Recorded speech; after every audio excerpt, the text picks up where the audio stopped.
আপনারা জানেন আবেদনের বয়সীমা স্থায়ীভাবে বৃদ্ধির লক্ষ্যে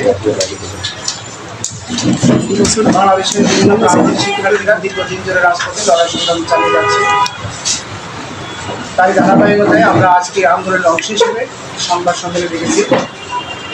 সেই সংবাদ সম্মেলনে আজকে প্রথমে ভূমিকা বক্তব্য দেবেন আমাদের জাতীয় আবেদনের বয়সীমা 35 বছর শিক্ষার্থী সমন্বয় পরিষদের সম্মানিত যুগ্ম আহ্বায়ক আরিফুল ইসলাম। তিনি জগন্নাথ বিশ্ববিদ্যালয় থেকে তিনি পাশ করেছেন। তিনি ভূমিকামূলক বক্তব্য দেবেন, তারপরে আমরা সংবাদ। আসসালামু আলাইকুম রহমতুল্লাহ। প্রিয় সাংবাদিক বন্ধুগণ, আপনারা অবগত আছেন সুদীর্ঘ 12টি বছর ধরে চাকরিতে আবেদনের বয়সীমা স্থায়ীভাবে বৃদ্ধি করার জন্য একটি আন্দোলন চলছে। তারই ধারাবাহিকতায় আজকের এই সংবাদ সম্মেলন আয়োজন। সর্বপ্রথম আমি কৃতজ্ঞতা জ্ঞাপন করছি বাংলাদেশের অসহায় বেকার ছাত্র সমাজের পক্ষে অভিভাবক হিসেবে আবির্ভূত হওয়ার জন্য আমাদের শিক্ষামন্ত্রী নওফেল স্যারকে এবং তার পরিবারের কল্যাণ কামনা করছি। তারই সাথে সাথে আমি আমার সাংবাদিক বন্ধুদের প্রতিও কৃতজ্ঞতা জ্ঞাপন করছি এই জন্য যে আমাদের দুঃসময়ে এবং আমাদের যখন অন্তিম মুহূর্তগুলো ছিল তখন আমাদের সাংবাদিক ভাইয়েরা আমাদেরকে ওতপ্রোতভাবে সাপোর্ট দিয়েছে। আজকের ধারাবাহিকতা আজকেও আমাদের সাংবাদিক ভাইয়েরা আমাদের পাশে থেকে স্থায়ীভাবে চাকরিতে আবেদনের বয়সীমা 35 করার জন্য সাপোর্ট দিয়ে যাচ্ছেন। সেই জন্য আমার এবং আমাদের চাকরিতে আবেদনের বয়সীমা 35 করার মুখপাত্র সম্মানিত শরীফুল হাসান সবু ভাইয়ের পক্ষ থেকে আপনাদেরকে শুভেচ্ছা এবং অভিবাদন জানাচ্ছি। প্রিয় সাংবাদিক ভাই এবং বোনেরা, আজকের এই সংবাদ সম্মেলন আয়োজন করা হচ্ছে আগামী 11 মে 2024 রাজু ভাস্কর্যের সামনে আমাদের একটা সমাবেশের আয়োজন করা হয়েছে চাকরিতে আবেদনের বয়সসীমা স্থায়ীভাবে 35 বৃদ্ধি করার জন্য। সেই সমাবেশের পূর্ব মুহূর্তেই আমাদের যে এই সংবাদ সম্মেলন আয়োজন করা হয়েছে এবং হচ্ছে যে একটা আলটিমেটামূলক এক সংবাদ সম্মেলন আয়োজন করা হয়েছে। এই পর্যায়ে আপনাদের সামনে কথা বলবেন বাংলাদেশের চাকরিতে আবেদনের বয়সসীমা স্থায়ীভাবে বৃদ্ধি করার 35 প্রত্যাশী সমন্বয় পরিষদের সম্মানিত মুখপাত্র আমাদের হচ্ছে যে সম্মানিত শরীফুল হাসান সবু ভাইকে তার মূল্যবান বক্তব্য উপস্থাপন করার জন্য বিশেষভাবে অনুরোধ করছি। ধন্যবাদ আমাদের সহযোগিতা আরিফুল ইসলামকে। আমি আমার আজকে এই প্রেস বিবৃতি পরে শোনানোর আগে আমি 2 মিনিট কথা বলার জন্য আমি পারমিশন দিচ্ছি। আপনাদেরকে আমি আমার অন্তরস্থল থেকে ধন্যবাদ জানাতে চাই যে আজকে আপনারা যে জাতির দর্পণ্য এটা আপনারা প্রমাণ করেছেন। আপনারা আমাদের বিগত কয়েকদিন থেকে আপনারা আমাদের পাশে আছেন এবং আমি আশা করি আপনারা সামনে থাকবেন।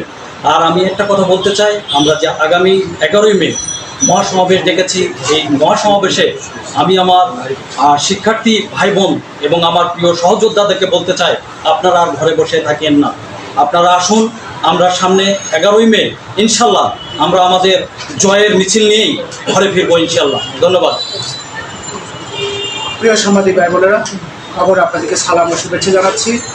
এই অপরাহ্নে আপনারা ঢাকা বিশ্ববিদ্যালয়ের সাংবাদিক কক্ষে এসে আপনারা এই বেকার তরুণ শিক্ষার্থীদের মুখে হাসি ফোটানোর লক্ষ্যে আপনারা আজকে আমাদের মিডিয়ার বার্তা নিয়ে সারা বাংলার মানুষদেরকে জানান দেবেন। সেই লক্ষ্যে প্রেস বিজ্ঞপ্তিতে আমি পরিচয় হচ্ছি। আমি মোহাম্মদ শরীফুল হাসান শুভ, মুখপাত্র চাকরিতে আবেদনের বয়সীমা 35 পত্র শিক্ষার্থী সমন্বয় পরিষদের পক্ষ থেকে। ধন্যবাদ। প্রিয় সাংবাদিক ভাই বোনেরা, সরকারি, বেসরকারি, আধা সরকারি, রাষ্ট্রায়ত্ত প্রতিষ্ঠান, স্বায়ত্তশাসিত সহ দেশের বিদ্যমান সকল পর্যায়ে চাকরিতে আবেদনের বয়সীমা আন্তর্জাতিক মানদণ্ড অনুযায়ী সর্বনিম্ন 35 বছর। আপনারা জানেন বিসিএস, ডাক্তার এবং মুক্তিযোদ্ধা সন্তানদের ক্ষেত্রে তাদের প্রতি সম্মান জানিয়ে আমরা রেখেছি 37 বছর। আপনারা জানেন পুলিশের এসআই ও সার্জেন্ট নিয়োগের ক্ষেত্রে আবেদনের বয়সীমা বর্তমানে 27 বছর, সেটি বাড়িয়ে আমরা চেয়েছি 30 বছর। সরকারি পলিসি অনুযায়ী কিছু কিছু ক্ষেত্রে যেমন বৈজ্ঞানিক, গবেষক এবং কোনো বিষয়ে বিশেষজ্ঞ তাদের ক্ষেত্রে আমরা বয়সীমা উন্মুক্ত চেয়েছি।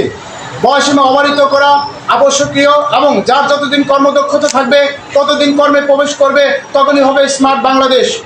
প্রিয় সাংবাদিক ভাই বোনেরা, যথাবিহিত সম্মান প্রদর্শনপূর্বক সবিনয় নিবেদন, আপনাদের প্রতি চাকরিতে আবেদনের বয়সীমা স্থায়ীভাবে বৃদ্ধি চাই, অর্থাৎ আন্তর্জাতিক মানদণ্ড অনুযায়ী 35 চাই।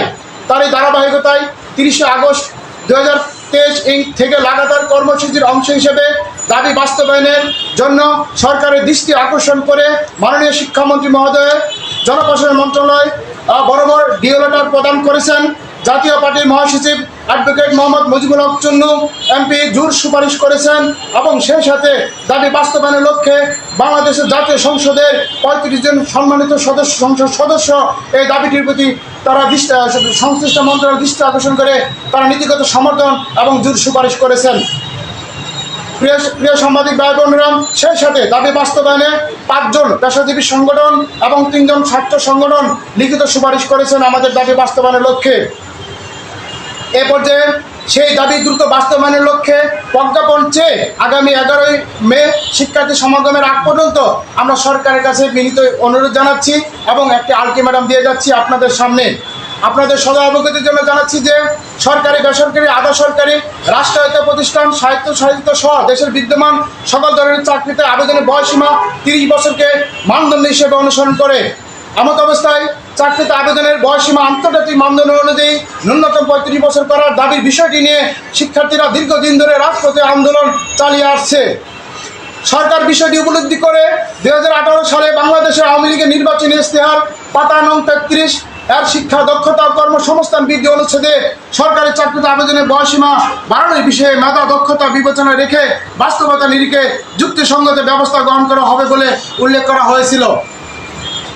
প্রিয় সাংবাদিক ভাই বোনেরা, বর্তমান বাস্তবতায় গড় আয়ু যখন 40 ছিল তখন বয়সীমা ছিল 27 বছর।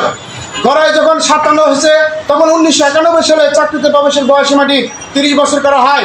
এখন গড় আয়ু 73+ বছর, তাহলে বয়সীমা বৃদ্ধি এখন কতটা যৌক্তিক প্রিয় সাংবাদিক ভাই বোনেরা? এবং গড় আয়ু বৃদ্ধির কারণে 2011 সালে অবসরের বয়স বৃদ্ধি করে 57 বছর করা হয়। ফলে কোনো শূন্যপদ সৃষ্টি হলো না, অথচ সেই সময়ই চাকরিতে প্রবেশের বয়সীমাটি বৃদ্ধি করা কি যৌক্তিক ছিল না? প্রশ্ন আপনাদের কাছে। বাংলাদেশের সকল পর্যায়ে চাকরিতে আবেদনের বয়সীমা আজ থেকে 33 বছর আগে 1991 সালে 27 বছর থেকে 30 বছর উন্নীত করা হয়, যখন বাংলাদেশের মানুষের গড় আয়ু 57 বছর ছিল। বর্তমান বাংলাদেশের মানুষের গড় আয়ু বৃদ্ধি পেয়ে 73 বছর প্লাস বিদায় চাকরিতে আবেদনের বয়সীমা বৃদ্ধি করা যৌক্তিক বলে আমরা মনে করি।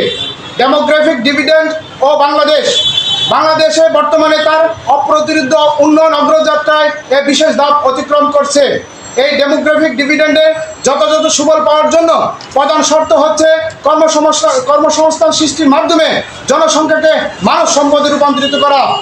ভারত ও চীন সহ উন্নত বিশ্ব এই স্ট্র্যাটেজিকে অনুসরণ করে তারা সফল হয়েছে। প্রিয় সাংবাদিক ভাই বোনেরা, কোভিড-19 কারণে প্রায় 2.5 বছর যাবৎ তেমন কোনো নিয়োগ বিজ্ঞপ্তি প্রকাশ হয়নি এবং নিয়োগ পরীক্ষাও অনুষ্ঠিত হয়নি। উপরন্তু বাংলাদেশ থেকে লকডাউন উঠিয়ে নেওয়ার পর থেকে প্রতি সপ্তাহে 10 থেকে 15টি বা ততোধিক পরীক্ষা একই দিনে আপনারা দৃশ্যমান দেখেছেন, একই সময় অনুষ্ঠিত হয়েছে, যার ফলে